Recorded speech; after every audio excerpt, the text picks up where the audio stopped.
Napag-usapan na ang apat na magkakapatid sa Cavite na sabay-sabay mag-celebrate ng kanilang birthday. Pero iba-ibang taon sila ipinanganak. Para bigyan ng mukha ang balita, Mobile Journal, Ray Vicente. Iisa ang araw ng birthday ng apat na magkakapatid sa Cavite.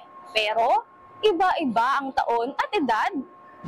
Malaking selebrasyon palagi para sa pamilya de los Reyes tuwing October 2 dahil apat na anak ni Mommy Danica ang magkaka-birthday. Pero hindi sila quadruplets. Yung first kasi hindi pa ganun kagulat yung pangalawang October 2 ko. Siguro akala ko lang nataon lang. Pero yung pangatlo na and then naging pang-apat pa, yun na talaga yung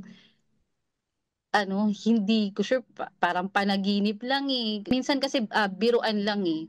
Nung nag-second na yung October 2. Wala pa rin silang ideya hanggang ngayon kung paano ito nangyari. Sa ngayon, ito lang daw ang pinangangambahan ni Mommy Danica. Pag may mga kanya-kanya na silang isip, yun yung pinakaunang-unang kinakatakutan ko.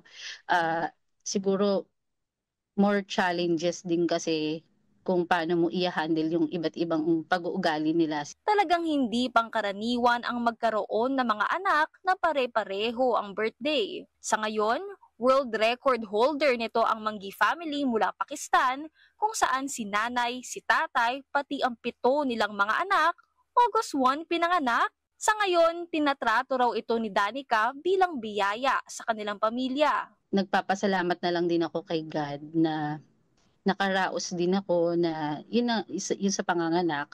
Mga kapatid, mobile journalist Ray Vicente po, hatid ang mukha ng balita.